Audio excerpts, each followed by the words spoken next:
नमस्कार, दिन भर की बड़ी खबरों में आपका स्वागत है। मैं हूं आराधना। आज इस बुलेटिन में बात होगी बीजेपी सरकार में एक और चोरी पर राहुल गांधी के हमलों की, लद्दाख की हिंसा पर मोदी सरकार की कार्रवाई की, देखेंगे बिहार में कैसे बीजेपी को लगा बड़ा झटका, मोदी के नजदीकी की तरफ से चुनाव आयोग पर उठाए गए सवालों को, जानेंगे 62 साल बाद भारतीय वायुसेना से MiG-21 की रिटायरमेंट को, और बुलेटिन के आखिर में देखेंगे जाने माने कार्टूनिस्ट इरफान की किस खबर पर पड़ी तिरछी नजर। लेकिन दिन भर की तमाम बड़ी खबरों से पहले एक नजर आज की सुर्खियों पर। दिल्ली एनसीआर में पटाखे बनाने की इजाजत, लेकिन बिक्री पर लगी रोक। सुप्रीम कोर्ट ने कहा सिर्फ ग्रीन क्रैकर्स बना सकेंगे, बैन का आदेश लागू नहीं हो सका। बरेली में आई लव मोहम्मद जुलूस में बवाल, जुमे की नमाज के बाद सड़क पर उतरी भीड़, हालात पर काबू पाने के लिए पुलिस के छूटे पसीने। तेजप्रताप यादव ने जनशक्ति जनता दल नाम से अपनी पार्टी का किया ऐलान, बोले हम लंबी लड़ाई के लिए तैयार। शेयर बाजार में गिरावट, 733 अंकों की गिरावट के साथ 80,426 पर बंद हुआ सेंसेक्स, तो 236 अंकों की गिरावट के साथ 24,654 पर बंद हुआ निफ्टी। ये तो थी सुर्खियां। अब बात आज की सबसे बड़ी खबर की। वोट चोर के बाद अब पेपर चोर का मुद्दा गरमाने लगा है। पेपर लीक का मामला वैसे तो पूरे देश की ही सबसे बड़ी परेशानी बन गया है, खासतौर पर जिन राज्यों में एनडीए की सरकार है। और अब पेपर चोरी का मामला सामने आया है उत्तराखंड में, जिसे लेकर राहुल गांधी ने तीखा हमला किया है।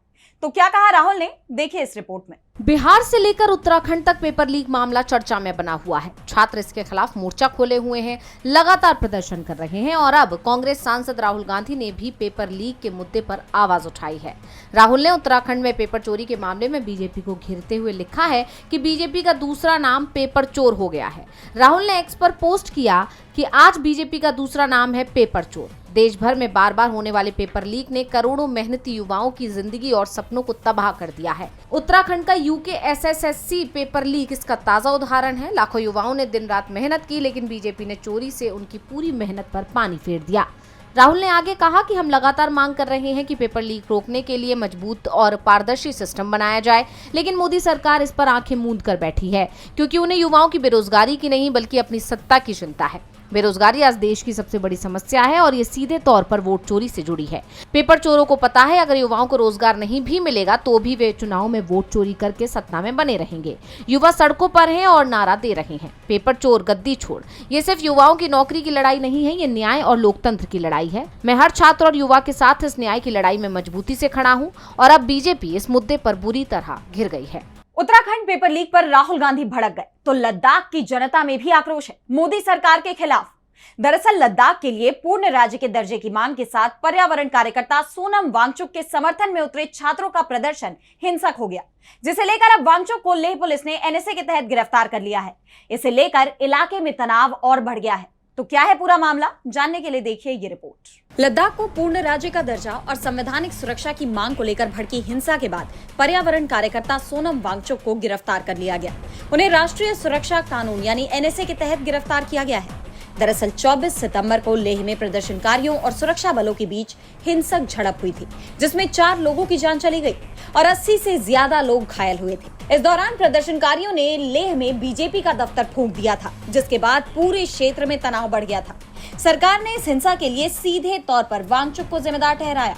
गिरफ्तारी से ठीक एक दिन पहले केंद्रीय गृह मंत्रालय ने कड़ा एक्शन लेते हुए वांगचुक के NGO students educational and cultural movement of Ladakh SECMOL का विदेशी फंडिंग लाइसेंस तत्काल प्रभाव से रद्द कर दिया था।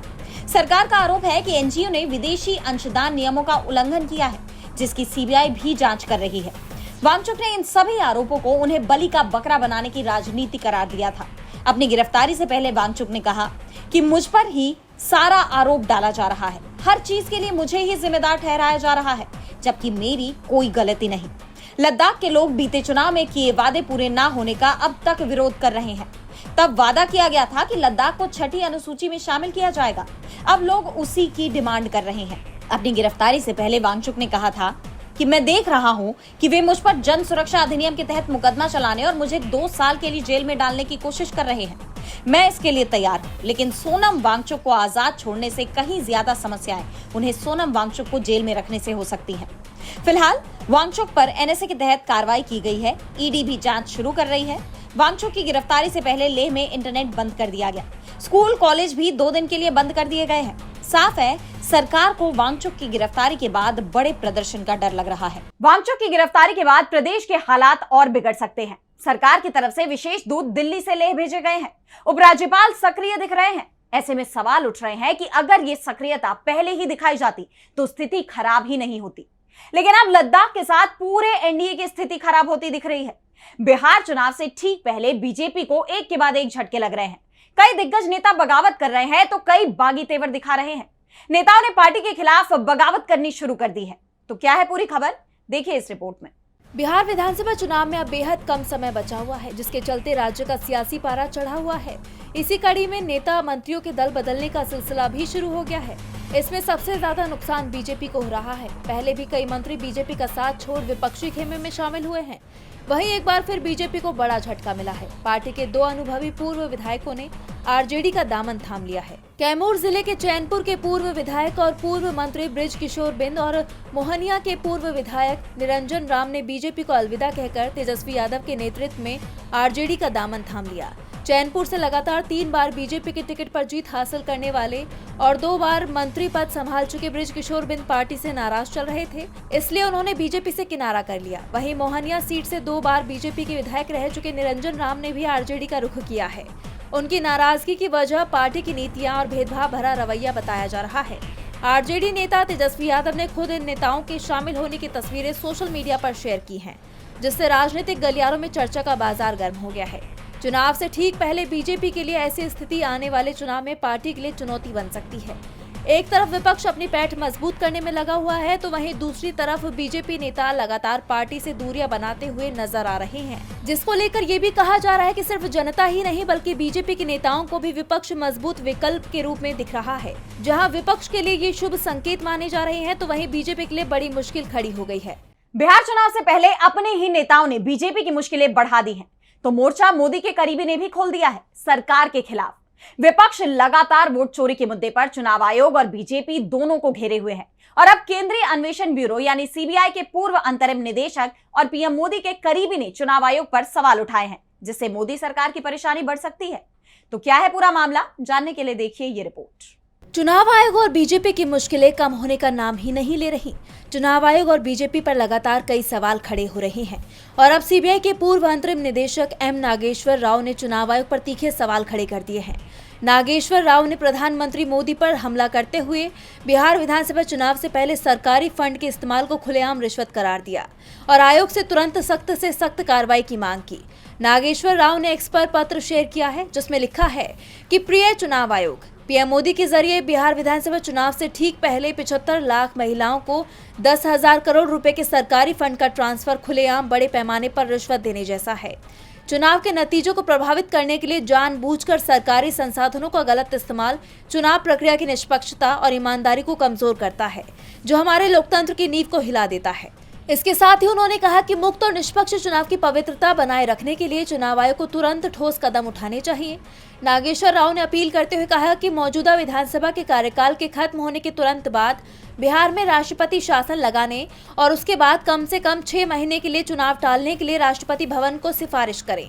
चुनाव आयोग का कर्तव्य है कि वो लोकतंत्र की रक्षा के लिए संविधान की भावना के मुताबिक काम करे।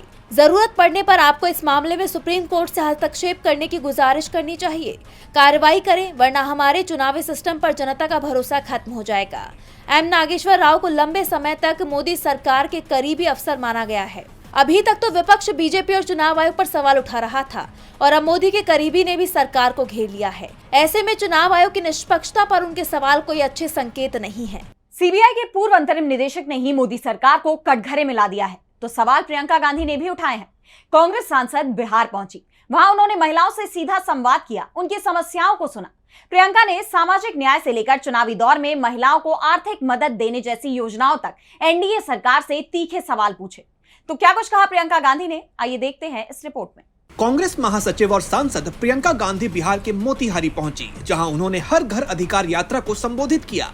बिहार में अपनी पहली जनसभा में प्रियंका ने सीधे तौर पर केंद्र और राज्य सरकार पर निशाना साधा। लोगों से संवाद करते हुए प्रियंका ने पूछा का हाल बा, और फिर तुरंत कहा कि अब हाल बदलने का समय आ गया है। सीएम महिला रोजगार योजना के तहत महिलाओं को 10,000 भेजने पर प्रियंका ने कहा जबकि बिहार में चुनाव आ रहा है तो महिलाओं को 10,000 रुपए महीना दिया जा रहा है, लेकिन 20 साल से सरकार में बैठे इन लोगों ने महिलाओं को पैसे क्यों नहीं दिए? आज ये सरकार महिलाओं को 10,000 रुपए सिर्फ इसलिए दे रही है ताकि चुनावों में महिलाएं बीजेपी को वोट दें। यही इनका मकसद है और नियत है। इसके साथ ही प्रियंका ने बिहार के लिए महागठबंधन की गारंटियां भी गिनवाई, जिनमें महिलाओं को हर महीने 2500 रुपए, 25 लाख रुपए तक का मुफ्त इलाज, भूमिहीन परिवारों के लिए 3 से 5 डिसमिल जमीन जिसका महिलाओं को मालिकाना हक मिलेगा शामिल है। इसके साथ ही प्रियंका ने वोट चोरी का मुद्दा भी उठाया। उन्होंने कहा कि बीजेपी चुनाव के समय कभी धर्म तो कभी घुसपैठिए जैसा कुछ न कुछ मुद्दा उठा लेती है, लेकिन जब कुछ नहीं चला तो ये वोट चोरी करने लगे। इस वोट चोरी के लिए बीजेपी ने बड़े बड़े इंतजाम किए हैं। इनका बस एक ही मकसद है, किसी तरह सत्ता में बने रहना। इसके साथ ही प्रियंका ने 70 साल में क्या हुआ के मुद्दे पर बताया कि पिछले 70 साल में कांग्रेस ने क्या किया। ये लोग कहते हैं ना भाजपा के नेता कि 70 सालों में क्या हुआ, कहते हैं ना कि कांग्रेस ने 70 सालों में क्या किया, इन अधिकारों को मजबूत बनाया।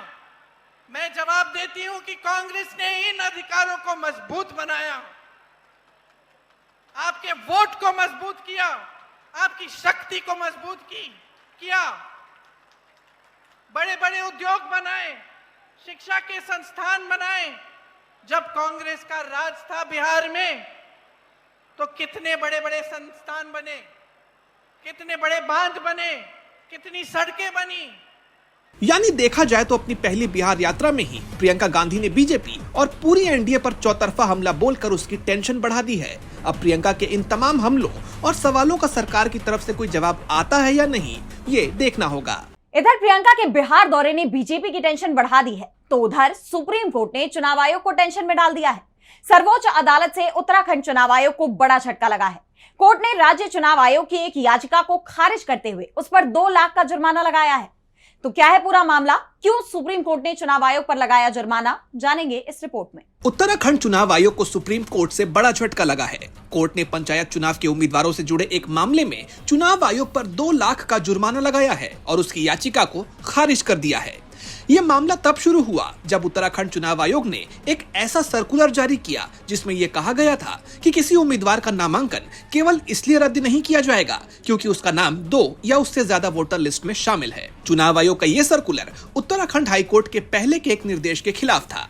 हाईकोर्ट का मानना था कि 1 से ज्यादा वोटर लिस्ट में नाम वाले उम्मीदवारों को चुनाव लड़ने की इजाजत देना उत्तराखंड पंचायती राज अधिनियम 2016 का उल्लंघन है।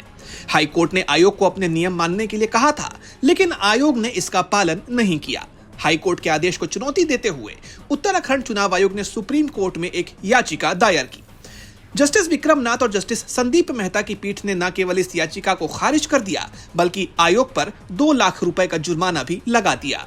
जस्टिस नाथ ने आयोग के वकील से सीधा सवाल किया कि आप वैधानिक प्रावधान के विपरीत फैसला कैसे दे सकते हैं। सुप्रीम कोर्ट ने हाईकोर्ट के फैसले में दखल देने से इनकार कर दिया, जिससे यह साफ हो गया कि चुनाव आयोग का वो स्पष्टीकरण सर्कुलर कानून के खिलाफ था। इस फैसले से साफ होता है कि कोई भी संस्था, चाहे वो चुनाव आयोग ही क्यों न हो, कानूनी नियमों से ऊपर नहीं है और उसे वैधानिक प्रावधानों का पालन करना ही होगा। सुप्रीम कोर्ट ने विपक्ष के आरोपों पर एक तरह से मुहर लगा दी। कोर्ट में साफ हो गया कि चुनाव आयोग अपनी जिम्मेदारी नहीं निभा रहा। वहीं 62 साल से भारतीय वायुसेना में अपनी जिम्मेदारी निभा रहा MiG-21 फाइटर जेट रिटायर हो गया। तेज रफ्तार और दमदार डिजाइन के साथ सोवियत संघ में बना MiG-21, जिसे एक समय भारतीय वायुसेना की रीढ़ भी कहा गया, अब उसने भारतीय वायुसेना को अलविदा कह दिया। तो MiG-21 की इंडियन एयरफोर्स में क्या रही भूमिका, आइए देखते हैं इस रिपोर्ट में। भारत के पहले सुपरसोनिक जेट MiG-21, जो आवाज की गति से भी तेज उड़ने की ताकत रखता है, उसकी भारतीय वायुसेना को सर्विस का अब अंत हो गया है। 1963 में ये विमान भारतीय वायुसेना में शामिल हुआ था और अब 62 साल बाद सेना से आधिकारिक रूप से रिटायर कर दिया गया। जब ये सेना में शामिल हुआ तो इसे हवा का सिकंदर कहा गया, लेकिन बाद में कई हादसों के चलते इसे उड़ता ताबूत भी कहा जाने लगा। लेकिन अब ये विमान इतिहास के पन्नों में दर्ज हो गया है। चंडीगढ़ एयरबेस में इसे अंतिम विदाई दी गई। विदाई समारोह में 23 स्क्वाड्रन के 6 जेट के साथ इसकी आखिरी उड़ान खुद एयरफोर्स चीफ AP सिंह ने भरी। इस समारोह के दौरान MiG-21 जेट को वाटर गन सैल्यूट दिया गया। सूर्य किरण टीम ने आसमान में करतब दिखाए। रक्षा मंत्री राजनाथ सिंह भी इसके फेयरवेल में शामिल हुए। उन्होंने कहा कि हम एक ऐसे अध्याय को विदाई दे रहे हैं जिससे काफी यादें जुड़ी हैं। ये एक मशीन भर नहीं है, बल्कि भारत रूस की मित्रता की मिसाल है। मिग ने कई गौरव के पल जोड़े हैं। MiG-21, जिसका पूरा नाम मिकोयान गुरेविच 21 है, इस फाइटर जेट ने 1965 के भारत पाकिस्तान युद्ध, 1971 के बांग्लादेश मुक्ति संग्राम, 1999 के कारगिल युद्ध और 2019 के बालाकोट एयर स्ट्राइक में महत्वपूर्ण भूमिका निभाई है। भारत में कुल 850 मिग रहे हैं, लेकिन अब जिस तरह के युद्ध हो रहे हैं उनके लिए ये विमान काफी पुराना हो चुका है। रक्षा मंत्रालय के आंकड़ों के मुताबिक अब तक 400 से ज्यादा MiG-21 विमान क्रैश हो चुके हैं। इनमें 200 से ज्यादा पायलटों की जान चली गई। इसी वजह से इस फाइटर प्लेन को उड़ता ताबूत और विडो मेकर भी कहा जाता है। ऐसे में इसे रिटायर करना बहुत जरूरी था। 1963 से 2025 तक 62 साल के सफर के बाद अब ये जेट फ्रंटलाइन ड्यूटी से बाहर हो गया है। इसकी जगह तेजस LCA Mark 1A को शामिल किया जाएगा और रिटायर्ड MiG-21 विमानों का नया जीवन म्यूजियम, शैक्षिक संस्थानों और ट्रेनिंग सेंटर्स में मिलेगा। और बुलेटिन के आखिर में देखेंगे जाने माने कार्टूनिस्ट इरफान की किस खबर पर पड़ी तिरछी नजर।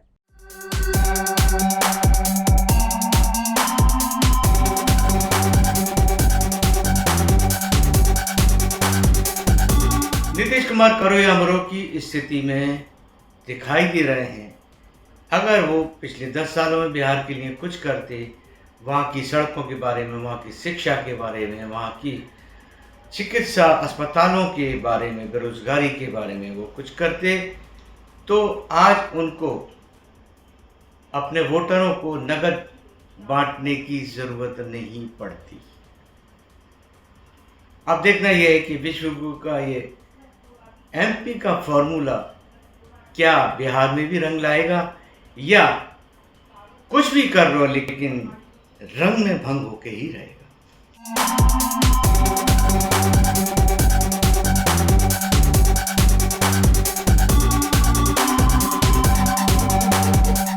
बहुत बहुत शुक्रिया इरफान जी। तो आज इस बुलेटिन में इतना ही। आप देखते रहिए ADB लाइव। नमस्कार।